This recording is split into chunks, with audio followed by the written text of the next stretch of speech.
First, let's understand the nature of the conscious mind. Then we're going to understand the nature of the unconscious mind.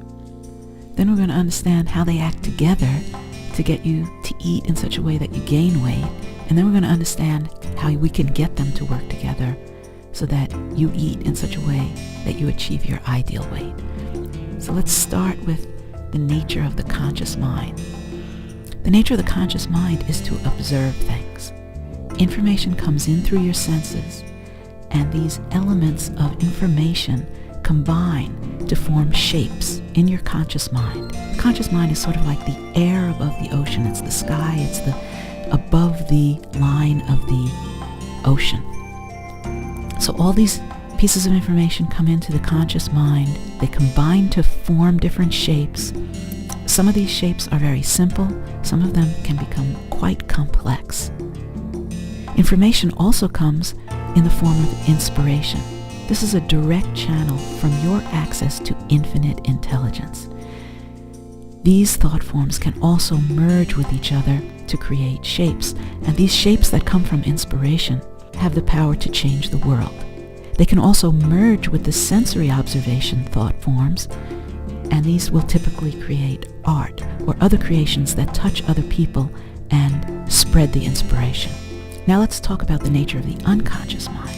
Information from the conscious mind, with all its various shapes, land on the surface of the conscious mind and then sink down into the sea of forms. It's dark.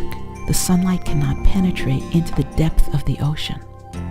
Below the surface, there are all the thought forms that have ever hit the surface of your conscious mind, plus all the thought forms ever thought. Now let's understand how these thought forms, conscious and unconscious, act together to get you to eat in such a way that you gain weight. Just as thought forms in the conscious mind tend to drop down to the surface, thought forms in the unconscious mind tend to float up to the surface. Now, law of attraction acts on these thought forms by bringing them together at the surface, the interface where the conscious and the unconscious mind meet. The shape of the conscious thought form pulls up unconscious thought forms of a similar shape. These conscious and unconscious thought forms meet at the surface and combine to form new thought forms and then sink once again.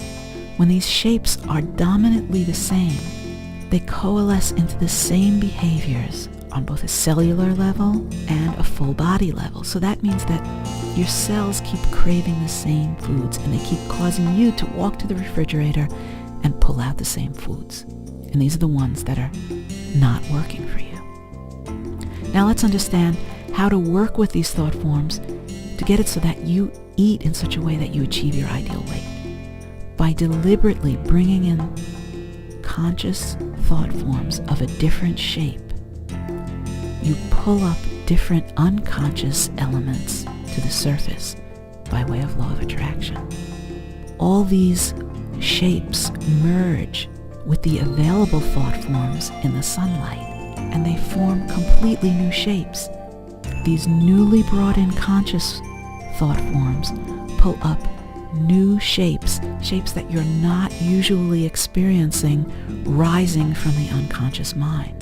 These shapes, these newly formed conscious shapes, which come from visualization, pull from a previously untapped wealth of unconscious shapes that now rise to the surface and merge with the new conscious shapes.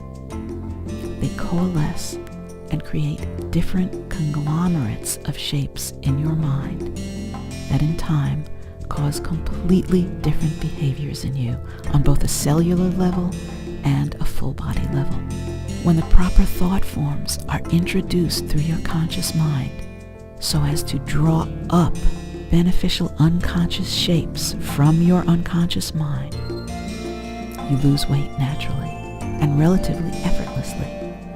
You start eating less without any sense of deprivation because it's your natural selection of how to eat. It's not coming from an outside diet or an authority telling you to stop eating when you actually want to keep eating.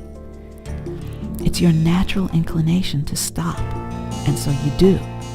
And now this adds new thought forms to it that are in the feeling of empowerment. You get new conglomerates of thought forms adding to this that make you feel even more empowered. And then that conglomerate sinks down into your unconscious mind, and it becomes reused in the next moment with the next thought form, creating stronger and stronger feelings of empowerment and movement toward eating in such a way that you lose weight. Now, this is in contrast to when you're on a diet or when some outside authority is telling you to stop eating. This creates conglomerates of resentment, and then those resentment shapes sink down into your unconscious, and then those are more available to rise up and create you binging and eating in ways that do not serve you. So by introducing these favorable conscious thought forms, letting them pull up through law of attraction, these unconscious new thought forms that conglomerate and make new behaviors in you so that you are personally, out of your own sense of your own desire, choosing to eat in different ways so that you start moving toward your ideal weight. This also causes you to naturally and spontaneously eat different foods. It may inspire you also to become more active. You may suddenly find a form of exercise that you look forward to, that you really love, and that you feel so good as a result of just even thinking about these exercises and doing them, that it's adding more and more thought forms to it, and you get this favorable cycle going where they're conscious, they're sinking down into the unconscious, they're rising through law of attraction into the conscious again, and your body starts moving more, and you start feeling better and better. This is how the power of visualization works, so that you start moving toward your ideal weight using nothing more than the power of your mind.